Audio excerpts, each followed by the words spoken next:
Yo, what's going on, people? It is the Nicholas Prostagas Chelsea Football Channel, and today is Ratch Review for Chelsea 5, Morecambe nil.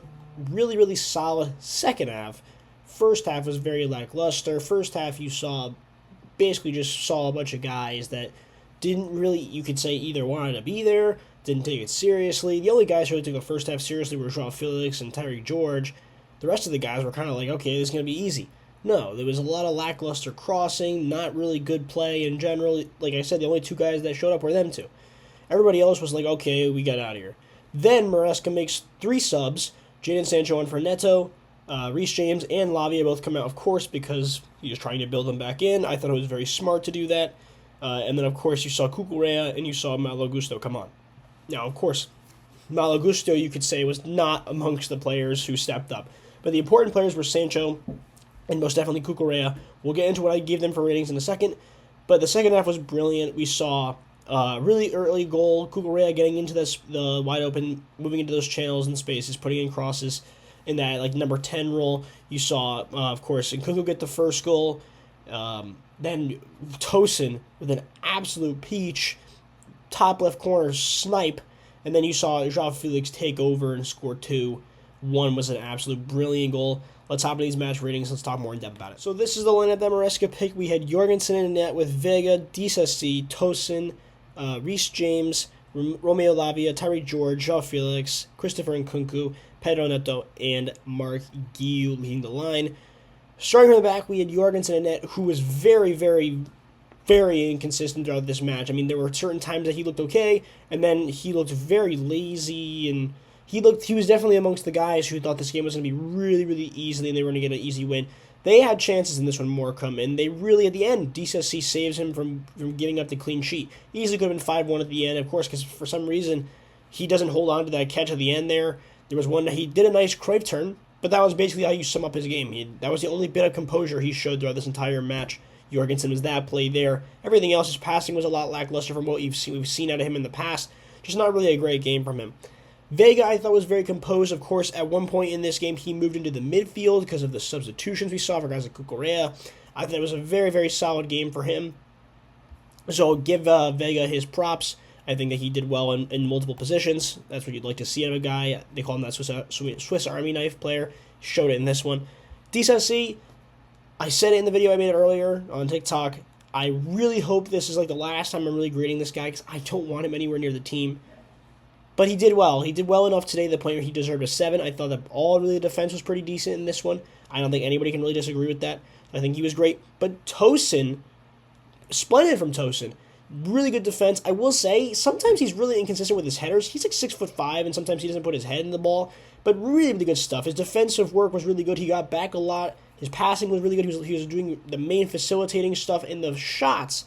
Of course, he gets one off a deflection, with the second one is an absolute ridiculous strike. I was saying that he's playing the wrong position. He pulled in his Didier Drogba there. That was crazy from Tosin. Excellent stuff. He gets an 8 out of 10 from me. Reece James in the 45 minutes he got, I thought looked pretty solid. Really, really good defensively. Didn't really make any mistakes. I don't think he made any mistakes. He didn't have to run himself into the ground in those 45 minutes either. This was just a really, really solid 45-minute display from Reece. I think he was pretty solid. So he gets a 7. Lavia, it was almost the same exact thing. There were certain times that he was running and he did get stepped on, and I thought he was injured for a second, but he got up quick. Romeo was pretty good. Otherwise, I think he gets a 7. I don't think there was anything that he necessarily did bad. Those two guys, though, I think will definitely get PT against Bournemouth on Tuesday. Of course, we're just going to have to hope and pray that we're not frauds against Bournemouth that time, but hopefully those two guys will get minutes then. I think that when Maresca was picking this lineup, he really did go attacking for the reason being that he knew he really could get away with it. And of course, at times it showed that maybe he couldn't. But, they were playing 11 guys behind the ball the entire game, Morecambe. They were playing counterattack and that's it. But, their strikers were coming in to play midfield roles at certain points just to defend. They had nobody up to ever get the ball if they lost it. So, if we lost it. So, it was crazy. Tyreek George gets an 8. I thought Tyreek George was really, really good. He got himself 2 assists in this one. He was very direct. Like I said earlier, he was one of the best players in that first half, showing at least some kind of directness and willingness to get forward and create chances.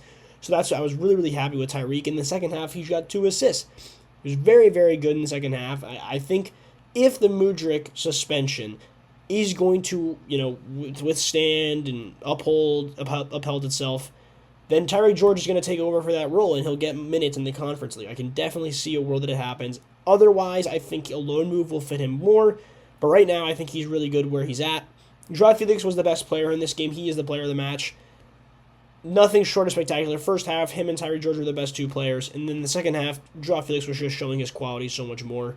He could have had a hat-trick in this one, but I think Burgoyne, their goalie made a great stop in the first half. Really, really good stuff there from Joao Felix. It really doesn't get much better than that.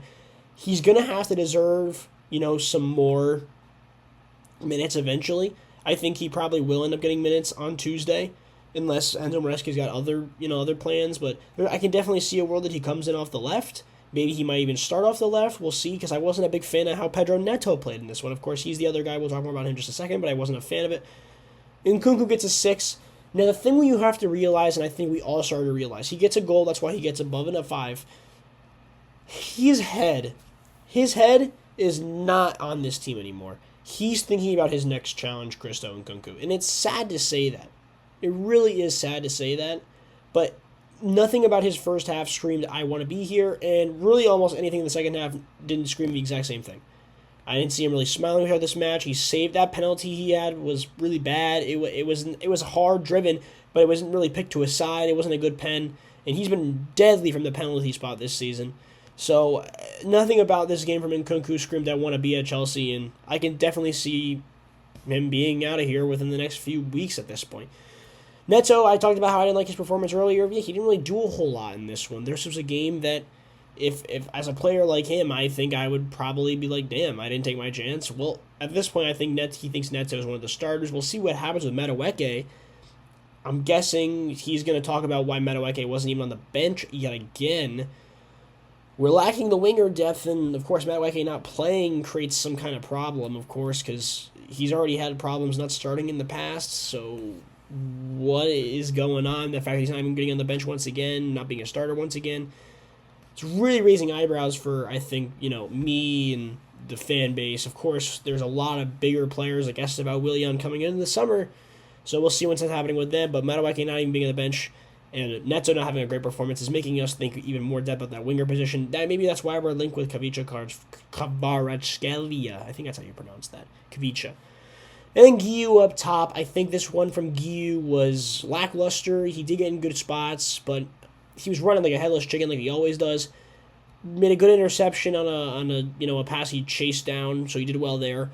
But this was also one where I don't think they were really feeding him in the right passes. They weren't crossing him in the right spots. They just weren't getting him the ball, and that's why I think it was such a lackluster game. I really thought he would have scored in this one, too. That's why I really, I had him picked for my score in this one. If you guys do the play predictor on the Chelsea app, you could do that, and I had him as my first score. I really thought he was going to get a goal in this one. Didn't end up happening. I still was kind of impressed with what he gave us. However, even though he didn't give a goal in this one, I think there's a good chance that if we don't sign a striker, I think Guy will get more chances. 100% think so in the Prem. However, I think there's a good chance we will sign a striker, but I don't know if it's going to be here in January. There's a lot of links with Liam Delap right now going to Chelsea in the summer. Of course, you're not going to pay a fee for him right now, but in the summer, I think that might happen. But there's also big-name strikers that might come to Chelsea as well. A lot of guys are already talking about how we need another striker. That's for another discussion right now, but let me know what you guys think. Let me know who you thought was the best player in this one. I'm pretty sure everybody's going to say Joao Felix. I really don't know if there was another player who was really looking like out to his quality. Of course, like Tosin and George were very, very good, but Joao Felix was on another level in this game.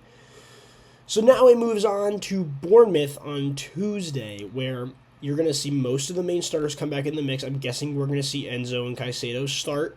If not, maybe we'll see Lavia. If we are winning the game against Bournemouth, which we should be, there's a 100% chance I'd love to see a guy like Lavia finish out the game. So maybe we start Enzo Caicedo off the rip, which I'm pretty sure is almost guaranteed. That's probably what I'm going to pick. And then Lavia I think we'll have come into rotation. But also, forgot to mention, Cucurella was brilliant when he came out as a sub. I didn't mention the subs, really, except Sancho. I forgot to mention Cucurella. Cucurella was great. He probably would get himself a 7 or 8 out of 10. That play he had was brilliant once he came on. So props to Cucurella in this game. But getting back into the one for the upcoming game, should be an interesting game to think about. I really think that we have a chance to, go out and beat Bournemouth. However, they haven't lost in quite a while. Like I've stated, I think Achempong is going to come back in, but Tosin, I think, will get another chance to start, maybe, depending on what they think after this result and how he played. So, we'll have to see, but let me know what you guys think. Like and subscribe. Look at the other platforms like on Instagram and TikTok, Nicholas Prazakas CFC on those. See you guys in the next one. Peace.